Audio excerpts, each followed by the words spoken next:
What's up, ladies and gents, Ghost here, and today I'm going to be taking a look at Operation Firestorm.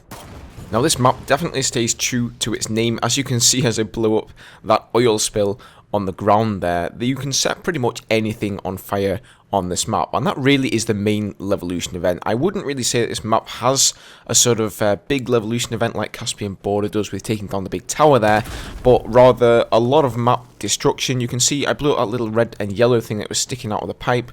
You can find those. There's an oil slick over there on the ground. I'm going to shoot these barrels here and blow that up.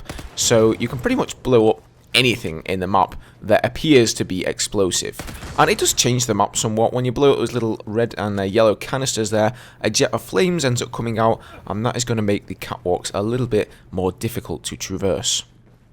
So here I am close to C Flag. This is the biggest tower in Operation Firestorm, the tallest tower, and you can see this little button there. If you push that, jets of flame will actually start to come out of the top of the tower, as you can see there. So anybody up there is going to get burned to death. Very crispy and toasty indeed, and they're not really going to have that great of a day.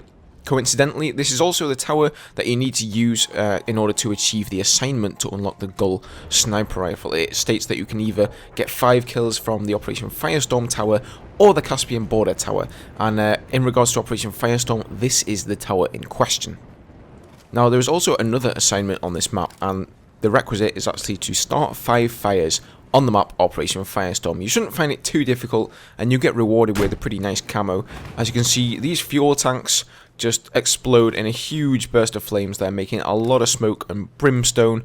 Sometimes you'll find 3 of those little yellow canisters in a row, and they blow up adjacently together. And in fact, that particular catwalk is one of the most used, I would say, in the game. When you go up onto C Flag, you get up onto that catwalk, you sort of walk along there to go over towards D, and it's quite annoying when those flames are spewing out of there. It makes it quite difficult to get past without actually dying. There you see some more fuel tanks. As a general rule of thumb, in Operation Firestorm, it just pretty much seems that anything that you would expect to be explosive, since this is a huge oil refinery of some sort with a lot of petroleum lying around, if anything looks to be explosive, fuel tanks, pipes, and all that kind of stuff, it pretty much is. As you can see, I shot the little canisters from the opposite side actually on that occasion, and it did indeed blow up the pipe. So here's a crane with some more destructibility, just like the one that I showed you guys in Gulf of Oman. If you hit the piece of concrete dangling there with any explosive, it falls straight to the ground, and I'm pretty sure it'll kill anybody underneath it. Not really a viable strategy by any means, or at least you have to have a pretty amazing timing if you were to actually kill somebody with that, but it at least looks cool for the cameras. So here we are over at E Flag, or the army base, and you can see I found a little EAD device box here. Hit E on that and it explodes in a massive explosion there. So these are just like the explosives that you'll find on Gullmud Railway. They're pretty huge, and once again, if you find a tank that's driving over that explosive or anywhere close to it, it will destroy it. You can see the massive crater that it's made on the ground there.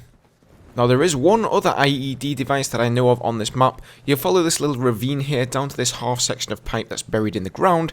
You're going to find another device. Blow that up, and you can actually blow up the crane there. Or more specifically, you blow up the counterweights. They then fall down. The crane is going to come toppling over. And it's a little bit surprising how far this crane actually goes. I was sort of walking up alongside to it, and I was quite surprised by how close it came to actually killing me. That thing is longer than it looks, so just be careful of that. Now, I do have to say that as cool as this Levolution event looks, it seems to be a little bit pointless to me. It doesn't really add anything to the map. It doesn't seem to add any additional flanking route or cover or anything like that. Really, it only takes away from the map. It takes away a pretty unique sniping position for people who enjoy playing recon and enjoy sniping. Now, a lot of the time, snipers just generally annoy the hell out of me, so I'm not personally too bothered about it.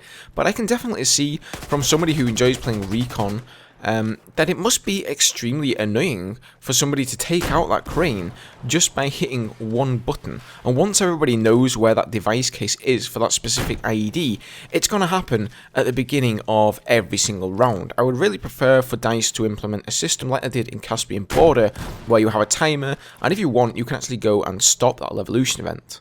Alright guys, so that's everything that I could find on Operation Firestorm. It's pretty similar to Gulf of Oman. I think they've gone for a little bit more of a sort of atmospheric feeling to the map rather than these huge, big, impressive Levolution events, and they do a pretty good job.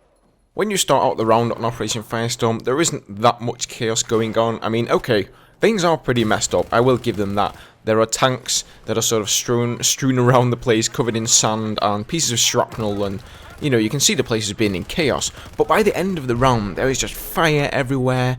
It's just absolute mayhem, and sometimes the fire can get a little bit annoying. You find that there's fire everywhere you turn, and you really can't traverse any certain section of the map, especially some of the narrower sections where you're on catwalks and in between buildings without actually getting burnt by the fire. But overall, I really like the atmospheric effect that it gives to the map. So I hope you enjoyed the video, guys. Thanks ever so much for watching, and yeah, see you next time. Cheers.